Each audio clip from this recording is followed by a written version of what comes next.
Okay, we talked about how bone is constantly remodeling, but we haven't really learned how bone is formed. Um, you know, beginning in the embryo. So there are two types of bone formation, depending on the type of bone that's being formed. There's intramembranous ossification and endochondral ossification. You'll need to learn just the definition of intramembranous and then the steps of endochondral ossification. Intramembranous ossification occurs during fetal development starting with week 6. Bone develops within sheets of fibrous connective tissue. So the type of bone that forms this way is primarily cancellous or spongy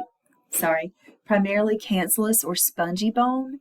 So for example, the flat bones of the skull, the mandible, which is the jawbone, these bones are formed in this way. The long bones, and actually most of the bones of the skeleton, but we use long bones in the illustrations to show you the steps. These are formed by endochondral ossification. And I always remember this because chondra means cartilage. So bones that are formed this way begin with a hyaline cartilage model. So they start out as cartilage, and then bone tissue replaces the cartilage tissue. These are the steps of endochondral ossification. You'll need to know these for your midterm exam. In step 1, you start out with primarily a cartilage model, and you see that the cartilage cells in the center where the marrow cavity is going to be, these cells begin to enlarge and then die. So chondrocytes or cartilage cells at the center of the cartilage model enlarge and then die. That is step 1. And step 2, you begin to see osteoblast covering the shaft or covering the diaphysis with a thin layer of bone. And you also see blood vessels begin growing into the sides of the bone. That is step 2. Step 3, the main thing to remember about step 3 is that a primary ossification center forms where the marrow cavity is going to be.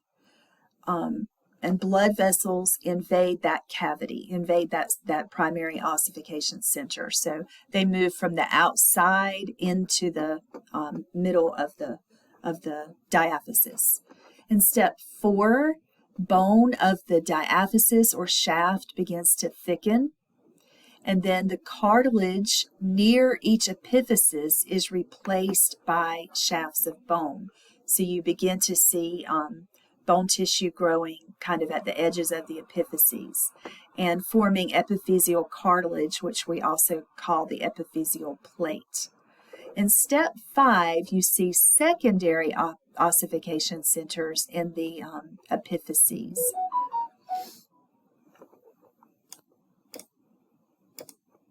There we go. All right, and then these are the notes on the endochondral ossification steps. Step 1, again, is when the chondrocytes enlarge and die. Step 2 is when bone formation begins at the shaft and blood vessels grow around the edges. Step 3, we have the formation of a primary ossification center. Step 4, osteoclasts begin to break down spongy bone in the center of the bone and begin to form that marrow cavity. We have epiphyseal cartilages or epiphyseal plates that are where basically at the connection between the diaphysis and the epiphysis. And these are going to increase the length of the bone. In step 5, we have the formation of our secondary ossification centers. Make sure to remember that the epiphyseal line is the closure of the epiphyseal plate. And this represents, if you have an epiphyseal line, then that represents that this is an adult bone. This bone has stopped growing. In the notes, at puberty, bone growth accelerates due to increased sex hormone production. When the epiphyseal plate closes, it's just simply called epiphyseal closure. X-rays of adult bones show the former location of the epiphyseal cartilage or epiphyseal plates as an epiphyseal line. Now, the other type of bone growth is bone growth in diameter, or bones getting wider, and this is called appositional growth, just so that you know the name of it. Okay. Requirements for bone growth. We definitely need minerals, especially calcium. For the unborn child, the minerals are absorbed from the mother's bloodstream. So that is why it is important for the mother to take calcium supplements. The baby is going to, the fetus is going to get the calcium it needs from her. But she is the one that's going to suffer. Her bone mass is going to decrease. And to prevent this, or you aren't going to prevent it, but to keep it from being too bad, I guess you could say, is that's the reason the mother needs to take those calcium supplements and eat foods that have that are good sources of calcium and good sources of vitamin D, because vitamin D3 is necessary for calcium metabolism. So in addition to calcium, if you were to take a calcium supplement, for example, it would also need to contain vitamin D3 and magnesium. So vitamin D3 is processed by the liver and kidney into a hormone called calcitriol, which we will talk about a little bit later. But it stimulates calcium absorption. So it helps to increase, calcitriol helps to increase blood calcium levels. Hold on, I may be saying that wrong. I'm sorry, hold on just a second. Let me stop. I said that correctly. Yes, calcitriol helps to increase blood calcium levels. Okay, vitamin D3 is manufactured by the cells of our epidermis, or the epidermis of our skin, when our skin cells are exposed to sunlight or UV radiation. You can also obtain vitamin D3 from supplements and dairy products. And a deficiency of vitamin D3 leads to the softening and the weakening of bones. This condition is called osteomalacia in adults and rickets in children.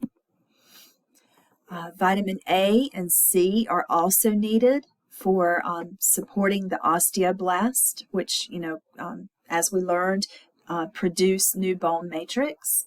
And then various hormones are necessary for bone growth. Growth hormone, thyroid hormone, sex hormones like testosterone and estrogen, and calcium balancing hormones. PTH stands for parathyroid hormone, and calcitonin has the opposite effect of parathyroid hormone.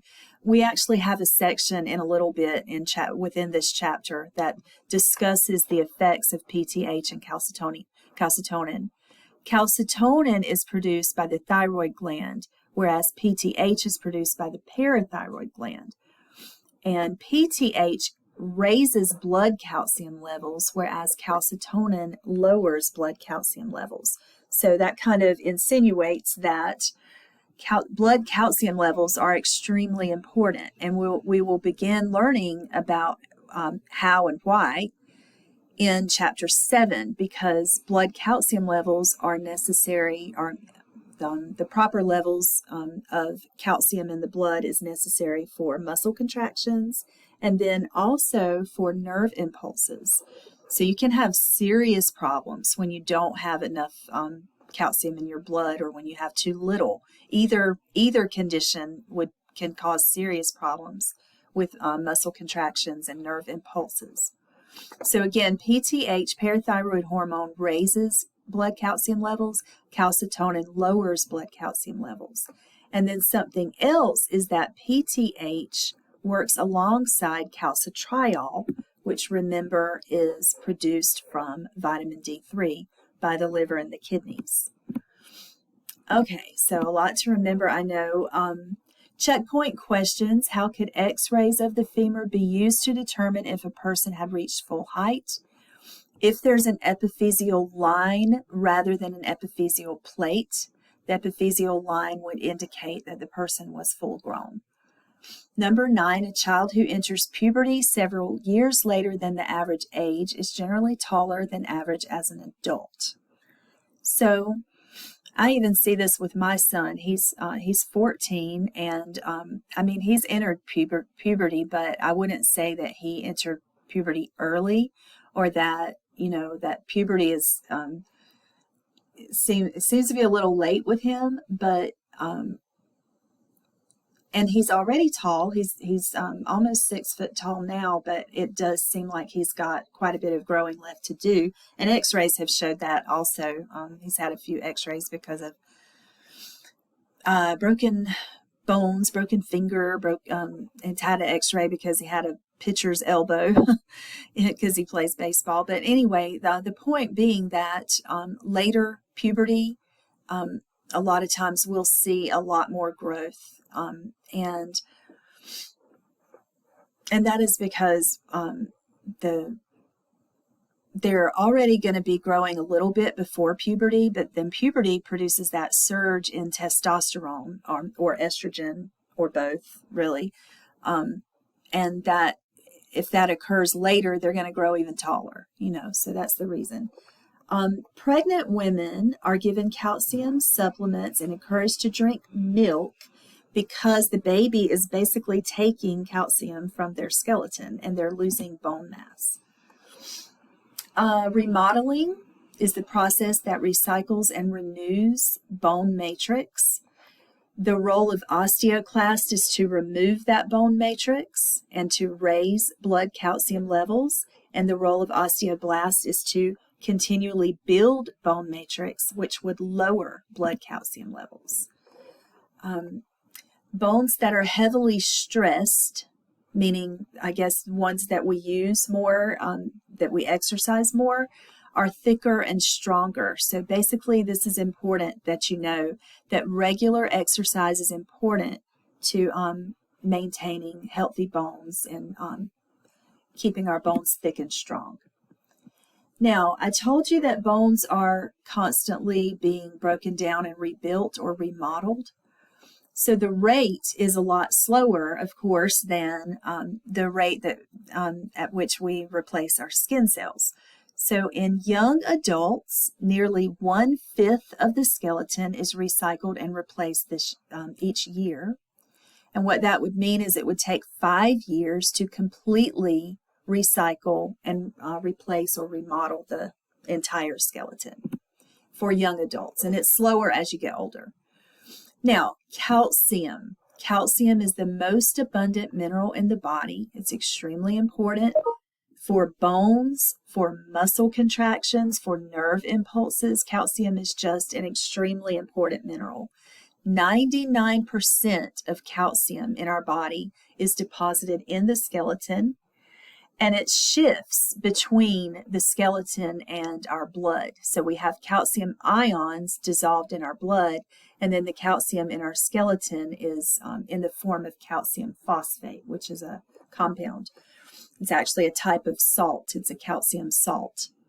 Now, calcium is an essential mineral for many reasons, many physiological processes, as I already mentioned to you, for nerve impulses and for muscle contractions.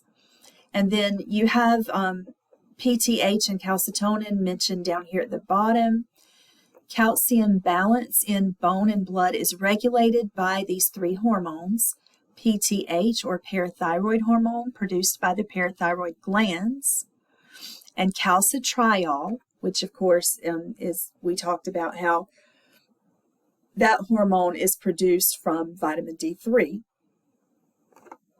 Together, they raise blood calcium levels, and then calcitonin, produced by the thyroid gland, lowers blood calcium levels.